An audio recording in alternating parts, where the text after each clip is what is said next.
ancaman meludah atau mengotori masjid. Ini ancamannya berat. Mungkin kalau seseorang di antara kita sedang menerima tamu, lalu tamu itu jorok sekali, kotor misalnya, datang meludahi rumah atau mengotorinya misalnya dengan sepatunya saja kotor misalnya masuk dalam rumah atau hal-hal yang semisalnya, saya yakin kita tidak akan nyaman. Maka rumah Allah Subhanahu wa taala adalah bagian tanah yang termulia di muka bumi ini, itu harusnya lebih pantas untuk dimuliakan. Rasulullah sallallahu alaihi wasallam bersabda, barang siapa yang meludah di arah kiblat, maka dia akan datang pada hari kiamat sementara ludahnya akan diletakkan dan ada di antara kedua matanya. Diriwayatkan oleh Abu Daud, Ibnu Khuzaimah, dan juga Ibnu Hibban dalam sahih mereka berdua. Larangan meludah ini sebenarnya lebih kepada dua hal.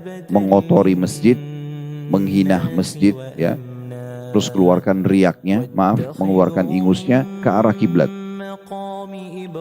Cuman ada hadis yang membolehkan kalau kita sakit, bukan niat menghina mengotori masjid, tapi betul-betul kena sakit, flu berat, lagi ada riak, ada ingus, maka bisa dibuang ke arah sebelah kirinya. Itu dicontohkan oleh Nabi SAW, kalau tidak bawa sapu tangan atau tisu, dibuang ke baju kita sendiri. Kemudian Nabi SAW praktikkan untuk dikucek, lalu kemudian dikucekkan maksudnya supaya dia tidak nyebar kemana-mana di baju kita. Nanti kalau sudah pulang baru kita cuci baju tersebut. Ya.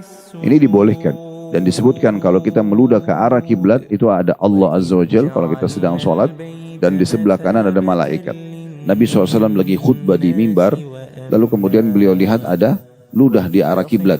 Maka beliau berhenti, kemudian beliau mengeriknya, menutupnya dengan tanah, karena di masa itu belum ada lantai kayak kita sekarang dan karpet, granit, marmer, belum ada. Jadi tanah dulu, orang-orang sholat begitu. Maka Nabi SAW mengambil tanah dan mengerik, lalu menutup ludah tersebut. Lalu beliau marah sekali dengan perbuatan itu seraya menjelaskan kepada jemaah yang hadir.